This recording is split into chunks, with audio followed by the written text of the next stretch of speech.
संचार है, बंधन नहीं। भाषा में जोड़ने का माध्यम है, बांधने का नहीं।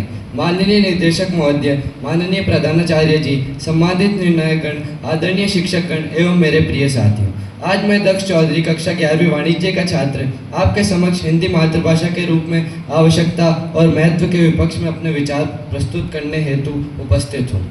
मैं अपने विपक्षी दल से कहना चाहूँगा कि मातृभाषा का सम्मान निसंदेह आवश्यक है, परंतु क्या भाषाई आधार पर विविधता वाले देश में केवल हिंदी को ही मातृभाषा मानना उचित होगा?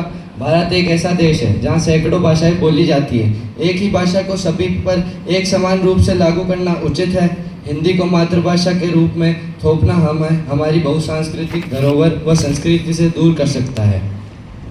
इसके पक्ष में मैं कहना चाहूँगा कि भारत का सर्वोच्च न्यायालय भी अपना अंतिम निर्णय अंग्रेजी में ही सुनाता है। जो अखबार हमें हाल ही में हो रही घटनाओं से परिचित करवाते हैं, वह भी अपने क्षेत्रीय भाषाओं में संपादित किए जाते हैं, ताकि उस विषय की गहराई को जनता के समक्ष प्रस्तुत किया जा सके तथा जनता भी अपने भाषा से उसे पढ़कर उसकी प्रासंगिकता को समझ सके।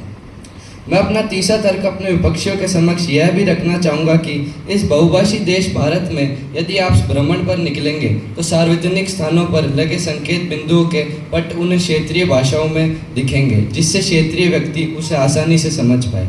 जैसा कि अभी मेरे सहभागी गौतम सिंह ने कहा कि आज का युग वैश्विक युग है और इस वैश्विक युग में जहाँ अंग्रेजी अंतर्राष्ट्रीय भाषा है, शिक्षा, विज्ञान, तकनीकी और आजीविका के अवसर के अंग्रेजी के बिना अधूरे हैं। जब हम विभिन्न प्रकार की भाषाओं में विभिन्न साहित्य, ज्ञान व संस्कृति को जान सकते हैं, तो हम क्यों एक ही भाषा पर आधारित होकर अपने ज्ञान को सीमित करना चाहते हैं? जिस संविधान व संविधान सभा का उल्लेख मेरे विपक्षी साथीगण कर रहे हैं, उसी संविधान सभा में एक पक्ष रखकर मद्रास के श्री टी रामलिंगम चेट्टियार ने संपूर्ण सभा को समझाया था, यदि आक्रामक होकर कार्य किया गया तो हिंदी का भला किसी भी प्रकार नहीं हो पाएगा।